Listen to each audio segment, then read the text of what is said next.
नमस्कार दोस्तों, मेरा नाम है अजय प्रताप और आज मैं आपको बताने जा रहा हूँ रेप्लिकेशन ऑफ प्रोकैरियोट्स के बारे में। तो गाइस, रेप्लिकेशन समझने के लिए हमें सबसे पहले उन चीज़ों को समझना होगा जो हमारे रेप्लिकेशन में हेल्प करती हैं। तो गाइस, रेप्लिकेशन ऑफ प्रोकैरियोट्स की हमारी 2 वीडियोज़ होंगी, जिसमें कि पहली वीडियो में मैं आपको कवर कराऊँगा क्या-क्या चीज़ें, क्या-क्या एंजाइम, कौन-कौन से कंपाउंड, कौन-कौन सी चीज़ें हमारे जो है रेप्लिकेशन के लिए यूज़फुल होती हैं और रेप्लिकेशन के लिए ज़रूरी होती हैं। ठीक है?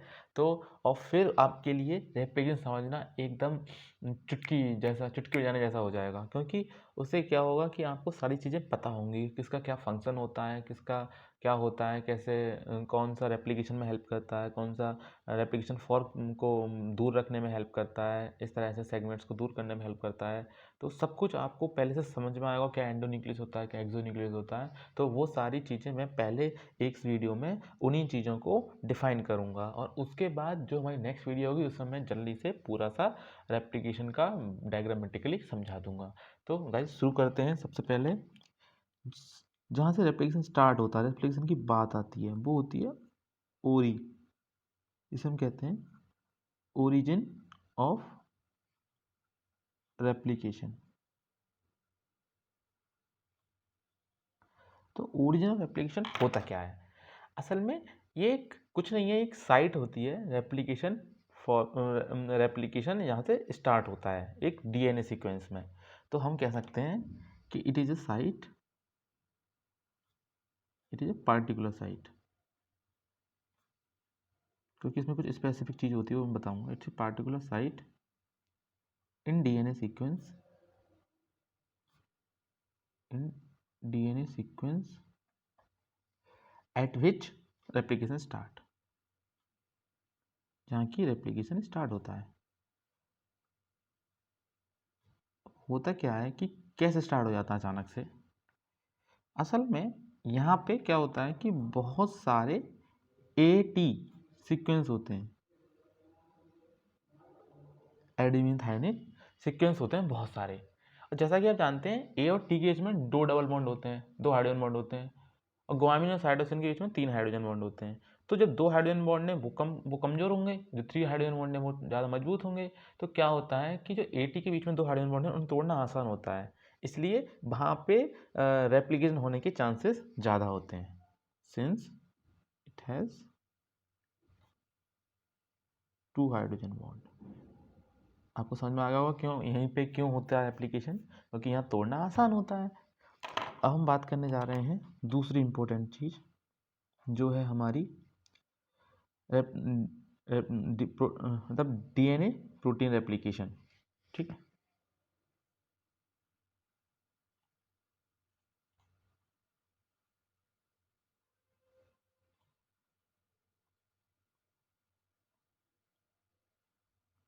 ये असल में इसमें इसका फंक्शन क्या होता है? इसका फंक्शन होता है इट आइडेंटिफाई ओरी साइट, मतलब ये एटी सीक्वेंस को आइडेंटिफाई करती है। आइडेंटिफाई एटी सीक्वेंस कह सकते हैं, और ओरी। ठीक है? अब बात करते हैं हम रेप्लिकेशन बबल क्या होता है।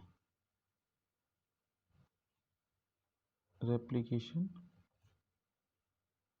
बबल असल में जहाँ पे हमारा ये जैसे कि मान लो ये डीएनए सेगमेंट है, ठीक है, और यहाँ पे हमारा एटी सीक्वेंस है, मतलब यहाँ पे हमारा क्या करना है, यहाँ से ओरिजिन होना है रेप्लिकेशन का। तो नेक्स्ट स्टेप में क्या होगा, ये वाली जगह थोड़ी सी ऐसे हो जाएगी, तो बबल टाइप हो गया, है ना। तो ये वही जगह है यहाँ पे कि यहाँ पे लोकल अनवाइंडिंग हो जाती है, तो थोड़ा सा यहाँ यहाँ अनवाइंडिंग होगी ना, यहाँ आप दोनों स्टैंड नहीं रहे, दूर दूर हो गए। तो यहाँ पे क्या रेप्लिकेशन बबल क्या होता है, local unwinding of DNA stand. हो गया, डीएनए स्टैंड की लोकल अनवाइंडिंग हो गई, इसी को हमने कह दिया रेप्लिकेशन बबल। अब चौथी इंपॉर्टेंट चीज़ हमारी क्या है, रेप्लिकेशन फॉक। Replication Fock. अब क्या हुआ कि जैसे कि ये बबल बना था, अब इसके बाद क्या होगा, ये डीएनए इधर तो वाइंड है और इधर साइड दोनों इसके स्टैंड यूँ खुल जाएंगे। ये अलग हो जाएगा, मतलब यूँ अलग हो जाएगा, ठीक है। ये तो ये जो चीज़ स्ट्रक्चर्स बने यूँ पाई शेप जो स्ट्रक्चर बना, इसी को हमने कहा रेप्लिकेशन फॉर्क, है ना। जब हमारा रेप्लिकेशन बबल ब्रेक हो जाएगा, रेप्लिकेशन बबल हमारा ब्रेक हो जाएगा ना, तो हमारा क्या बनेगा, रेप्लिकेशन फॉर्क। और ये रेप्लिकेशन बबल ब्रेकेज की वजह से होगा, रेप्लिकेशन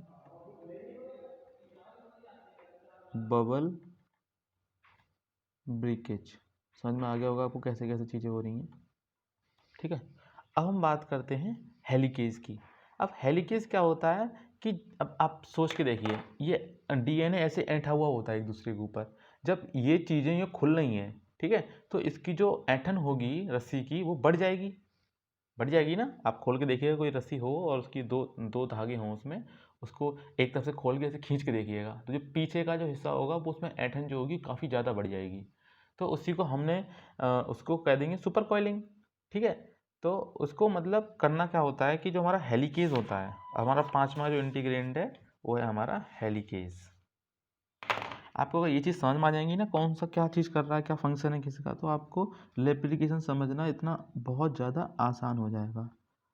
तो हेलिकेज क्या करता है हमारा, it help in unwinding of DNA strand, मतलब उसको अनवाइंड करने में हेल्प करता है, unwinding of DNA strand.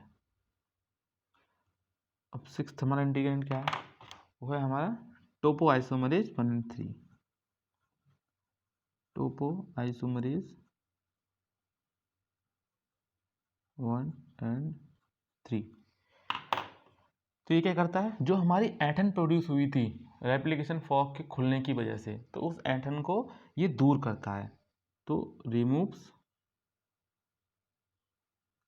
Super coiling in DNA.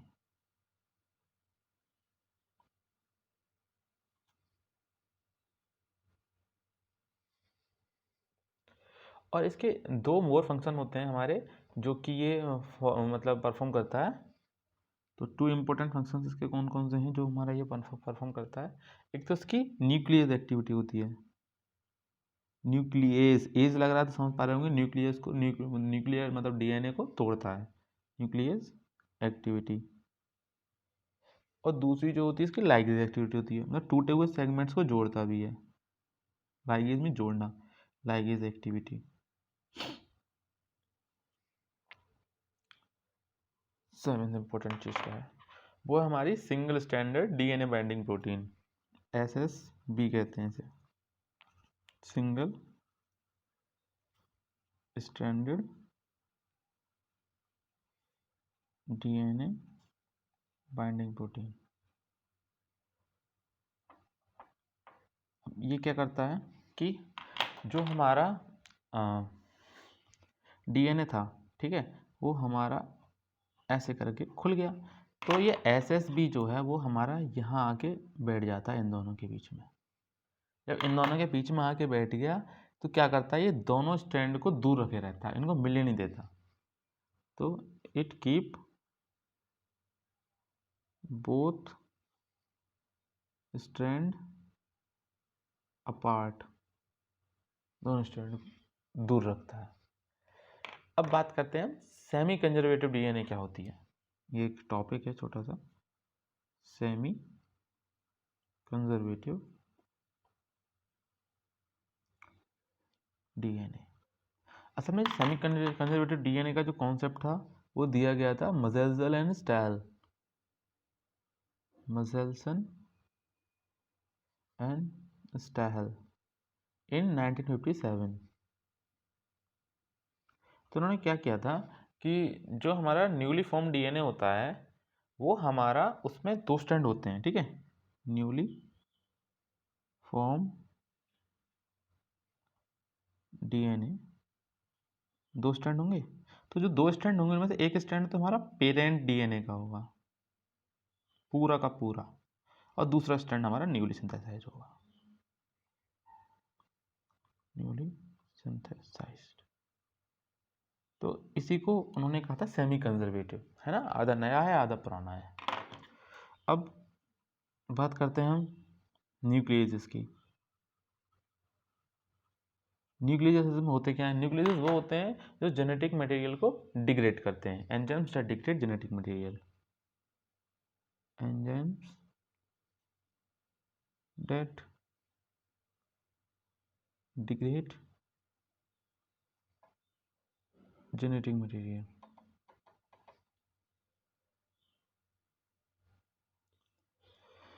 ठीक है, enzyme that degrade genetic material.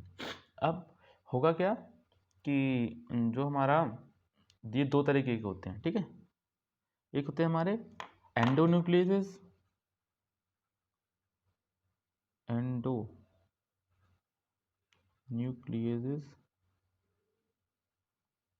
तो जो हमारे एंडोन्यूक्लियस होते हैं वो हमारे एक तरफ को काटते हैं, हमारे मतलब डीएनए सेगमेंट है उसको एक तरफ से काटते हैं, ठीक है। एंड मतलब जैसे कि एंडो, एंडो मतलब एन टाइप से, जैसे कि मान लो ये एक डीएनए है तो इसका जो आखिरी न्यूक्लियोटाइड होगा, मान लो ये वाला, इन दोनों के बीच में ये एडेनिन है, ये थाइमिन है, तो असल में ये इसको काटेगा, सिर्फ लास्ट वाले को, ठीक है। तो इसको हम लिख सकते हैं they cut at end of chain which release single nucleotide, single nucleotide, ठीक है। दूसरे होते हैं हमारे endonucleotide, sorry sorry sorry sorry sorry, ये हमने गलत लिख दिया, ये हमारा एक्सोन्यूक्लियोटाइड्स था। बी हमारा होता है endo न्यूक्लियेसिस।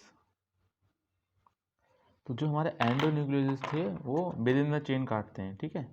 They cleave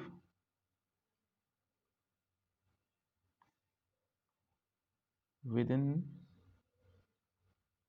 the chain to produce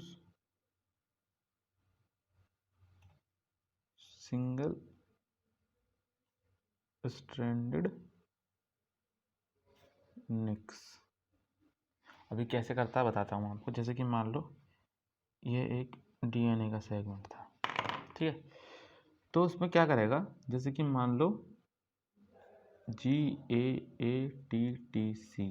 और सिमिलरली इधर भी इधर GAATTC, ठीक है। तो क्या करेगा, मान लो इसको यहाँ पे काट रहा है हमारा इस जगह पे, ठीक है। तो सिमिलरली इसको यहाँ पे काटेगा, तो जिसकी वजह से क्या होगा, नेक्स्ट वाले फॉर्म में हमारा ये वाला स्टैंड थोड़ा सा देखो निकला हुआ रहेगा बाहर ज़्यादा, और अगर इसको यहाँ से काट रहा है तो जो हमारा नेक्स्ट वाला डीएनए है उसका हमारा कुछ ऐसा केस हो जाएगा, इसमें ये वाला फालतू है। तो ये क्या करता है, प्रोड्यूस हमारा within the chain to produce single stranded nicks, यानी डबल स्टैंड के साथ साथ कुछ एक सिंगल स्टैंडर्ड में एक स्टैंड को थोड़ा सा आगे से काट देता है, जिसकी वजह से उसकी जो सिंगल स्टैंडर्ड निक्स फॉर्म करता है, जो कि बाद में डीएनए लाइगेज से किसी और स्टैंड के साथ जुड़ जाते हैं। अब हम बात करते हैं डीएनए पॉलीमरेज की।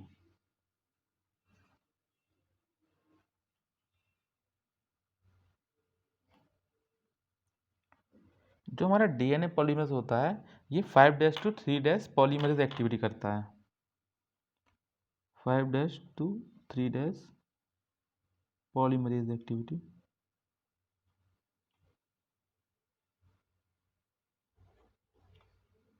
मतलब पॉलीमराइजेशन क्या करेगा, 3' पे आके लग जाएगा और उसको 5' to 3' डायरेक्शन में पॉलीमराइज करना चालू हो जाएगा। जब मैं आपको ये रेप्लिकेशन समझाऊंगा तब वो क्लियर हो जाएगा। फिलहाल आप बस पॉइंट्स याद रखिए। ये प्रूफ रीडिंग भी करता है, प्रूफ रीडिंग एक्टिविटी। अब प्रूफ रीडिंग क्या होता है, प्रूफ रीडिंग का क्या मतलब होता है, जैसे कि मान लो जब कभी मान लो ए से टी की जगह कुछ और जुड़ जाए, जैसे कि ए से हमेशा टी जुड़ता है लेकिन कुछ और जुड़ जाए तो गलती से, तो उसको क्या करेगा, ये निकाल के बाहर फेंक देगा और जो सही है उसको लगा देगा। मान लो एक ए टी की जगह ए जी जुड़ गया तो जी को निकाल के बाहर फेंक देगा, टी जोड़ देगा। तो ये प्रूफ रीडिंग एक्टिविटी भी होती है इसकी, ठीक है। अब हम बात करते हैं प्राइमेज। प्राइमेज क्या होता है,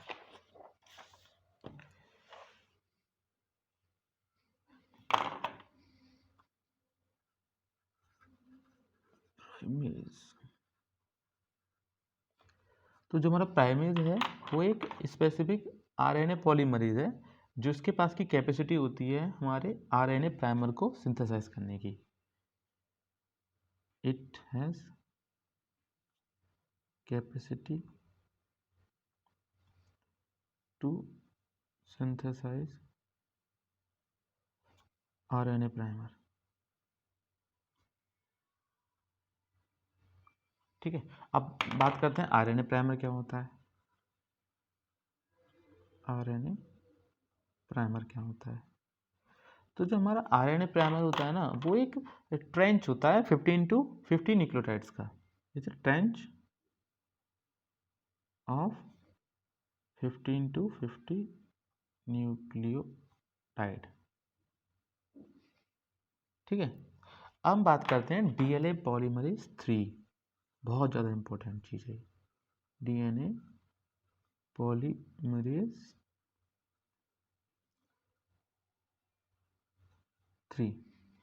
जो डीएनए पॉलीमरेज 3 जो होता है वो क्या करता है कि न्यूक्लियोटाइड्स को कंटिन्यू आरएनए प्राइमर पर ऐड करता रहता है जिससे कि आगे पॉलीमराइजेशन होता रहता है। तो it continuously add nucleotide to RNA primer and does polymerase activity और पॉलीमरेज एक्टिविटी करता रहता है। ठीक है, अब इतना ही था। सॉरी, दो चीज़ें और रह गई हमारी, मिस हो गई हमसे। एक हमारा DNA polymerase first, DNA polymerase first भी तो होता है। तो ये क्या करता है, जो बाद में हमारा पॉलीमराइजेशन हो चुका होता है तो हमारे आरएनए प्राइमर जो लगे रह जाते हैं उनको रिमूव करता है। ये मैं आपको जब डायग्रामेटिकली समझाऊंगा ना तो आपको एक एक लाइन क्लियर कर दूंगा इसकी कि मैंने ये क्या क्या लिखा है। Removes RNA primer. और जो हमारे सेगमेंट्स बनते हैं डीएनए को तो उन्हें जोड़ना भी तो होगा, तो उसके लिए हमें जो एंजाइम की जरूरत होगी वो होगी डीएनए लाइगेज। तो जो हमारा डीएनए लाइगेज होता है ये ज्वाइन करता है, ज्वाइन फ्रैगमेंट्स, जो हमारे ऊकाजा के फ्रैगमेंट्स बनेंगे। ठीक है, वो मैं आपको बताऊंगा। इसे हम कहते हैं निक सीलिंग एंजाइम या फिर कहेगा निक सीलिंग एक्टिविटी करता है। ठीक है, जो हमारे निक्स बनते हैं ना उनको ये सील करता है। तो गाइज इसमें हमारे में जो हमारे रिक्वायरमेंट्स थे एप्लीकेशन ऑफ प्रोकैरियोट्स के वो हमारे कंप्लीट हो चुके हैं। अब इनमें हम कुछ नीट पीजी के बेसिस पर क्या करना है, कुछ इंपॉर्टेंट चीज़ें हैं जो हमें हर हालत में आनी चाहिए। ठीक है, तो हम उनको एक बार मेमोराइज कर लेते हैं। सबसे पहले बात करते हैं हम हेलिकेज। तो जो हेलिकेज का फंक्शन होता है वो बहुत ज़्यादा इम्पोर्टेंट है। तो जो मैं रेड स्केच से कवर कर रहा हूँ, बॉक्स बना रहा हूँ, वो आपको हर हालत में आना चाहिए। और फिर उसके बाद बात करते हैं हम टोपोआइसोमरेज 1 और 2 का, जो दो फंक्शंस हैं हमारे, कि ये लाइगेज एक्टिविटी भी करता है और न्यूक्लियस एक्टिविटी भी करता है, ये बहुत ज़्यादा इम्पोर्टेंट है। और एक हमारा single standard DNA binding protein का जो फंक्शन है कि ये सेपरेट करता है दोनों स्ट्रैंड्स को, ये बहुत ज़्यादा इम्पोर्टेंट है। ठीक है, और एक बात करते हैं हम डीएनए पॉलीमरेज 3 और डीएनए पॉलीमरेज 1 के फंक्शंस को। इन दोनों के फंक्शंस नीट पीजी में जनरली पूछे जाते हैं, डीएनए पॉलीमरेज 3 और डीएनए पॉलीमरेज फर्स्ट। तो गाइस ये 5 इंपॉर्टेंट चीज़ें हैं जो नीट पीजी के बेसिस पे काफ़ी ज़्यादा इम्पोर्टेंट हैं। बाकी जो हमारी नेक्स्ट वीडियो होगी उसमें मैं रेप्लिकेशन को डायग्रामेटिकली समझा दूंगा कि कैसे क्या हो रहा है। होप आपको ये चीज़ें, अगर आपको ये रिकॉग्नाइज हो जाएंगी याद करने में, अगर ये आपको याद कर लेते हैं तो आपको पॉलीमराइजेशन समझना बहुत ही आसान हो जाएगा। Thank you.